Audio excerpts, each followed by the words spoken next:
네, 안녕하세요. 나도 빌딩 주인이 될 수 있다. 나빌주의 이현수입니다. 네, 안녕하세요. 한국재무설계 강은영입니다. 저번 시간에 이어서 강은영 소장님께 최근에 미국을 다녀오셨어요. 네. 미국 부동산하고 네. 달러 얘기를 한번 네. 해주신다고. 네네. 네.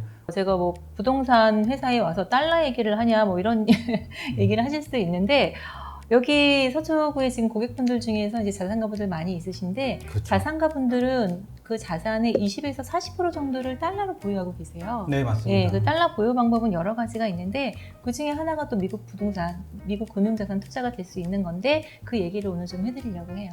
달러를 보유를 하면 좋은데 네. 지금 시기가 네. 어떻게 보유를 많이 하는 게 좋을까요? 아니면 조금 줄이는 게 좋을까요? 네. 네.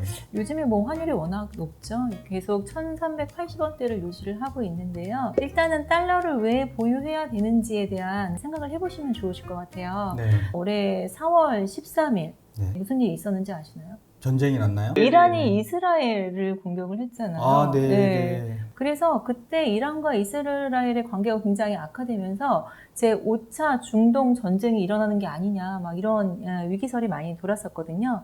그때도 그날 바로 직후에 환율이 거의 1,400원을 찍으면서 환율이 급등을 했었습니다. 그리고 유가도 올랐었고요. 예. 예전에는 네. 러시아하고 미국의 양국 간의 그런 냉전 시대였다라고 하면은 지금은 굉장히 다국적으로 냉전이 발생이 되고 전쟁도 많이 발생이 되죠. 정치적, 경제적, 종교적 이유로 여러 나라에서 전쟁이 발생이 되는데 이렇게 전쟁이 발생되면은 경제적으로 굉장히 타격이 많이 오고요. 실제로 경제 위기가 와도 환율이 많이 올라갑니다. 네. 그래서 우리 IMF 겪으신 세대신가요, 대표님? 공교롭게도 IMF를 겪었죠. 외모상으로는 안 겪으셨을 것 같은데, 네. 네. IMF 때 환율이 얼마였는지 아세요?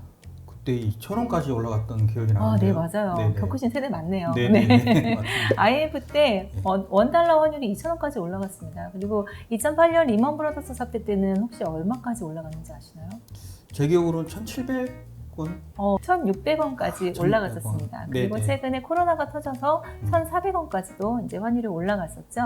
이렇게 경제 위기가 오면은 환율이 급등을 하게 됩니다. 환율이 올라가면 주가나 부동산 같은 실물 자산의 가치는 폭락을 하게 됩니다.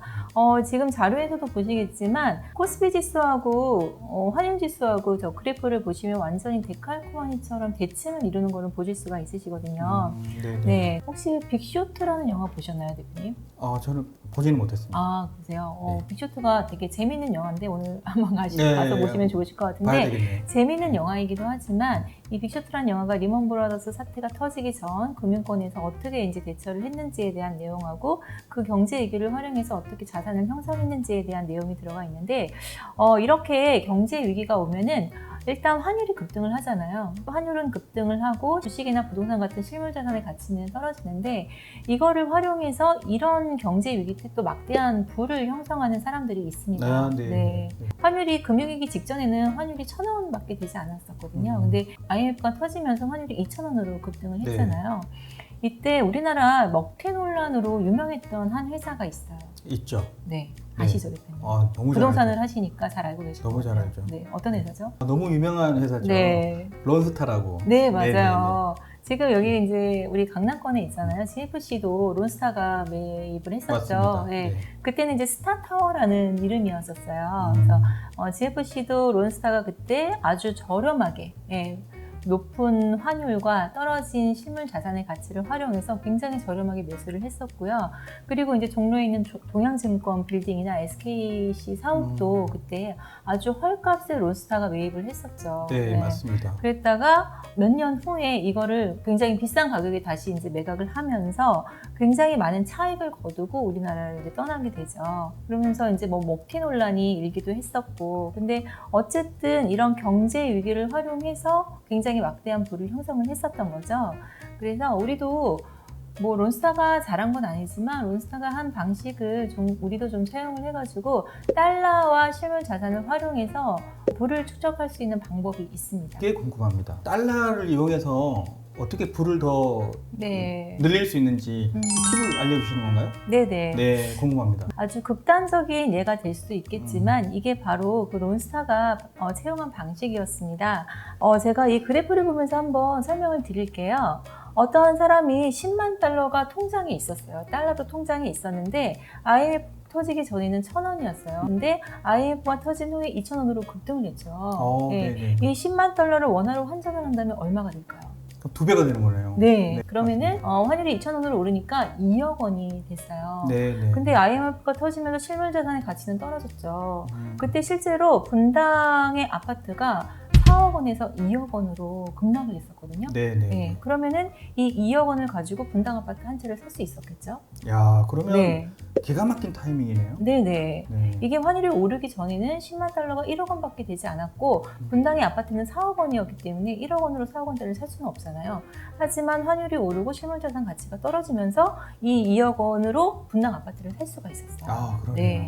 근데 어쨌든 시간이 흘러서 경제가 안정이 되면서 아파트 가치는 다시 빠른 속도로 올라가서 2억 원으로 떨어졌던 분당 아파트가 다시 4억 원이 됐습니다. 네. 네. 이 4억 원짜리 분당 아파트를 팔았어요. 네. 네, 그럼 현금으로 4억이 생겼겠죠? 그렇죠. 네, 근데 이때 경제가 안정되면서 환율도 다시 안정을 찾았습니다. 환율도 안정을 찾아서 다시 환율이 1,000원으로 내려갔어요. 네, 그러면 이 4억 원을 다시 달러로 바꾸게 되면은 얼마가 되는 거죠? 4배가 늘었네요. 네네. 이건 마술 같은 일이. 네. 야. 달러로 환전을 했을 때 40만 달러가 된 거죠. 그래서 처음에 10만 달러로 시작해서 이 자산의 형태만 변동이 된 것 뿐인데 10만 달러가 40만 달러가 된 거예요. 네. 네, 이게 바로 달러와 실물 자산을 병행 투자를 하면서 자산을 늘리게 된 과정이에요. 굉장히 네. 중요한 팁인 것 같습니다. 네네. 그러면 지금 달러를 사야 되나요? 자산을 사야 되나요? 대로 환율이 높은 시기이긴 하지만 지금 뭐 저희가 이제 경제 위기의 수준처럼 환율이 그렇게 높은 수준은 아니잖아요. 뭐든지 조금씩 천천히 오래 하는 게 좋습니다. 그래서 지금부터라도 달러가 없으시다고 하시면은 조금씩 달러를 모아가는 게 중요하세요. 네.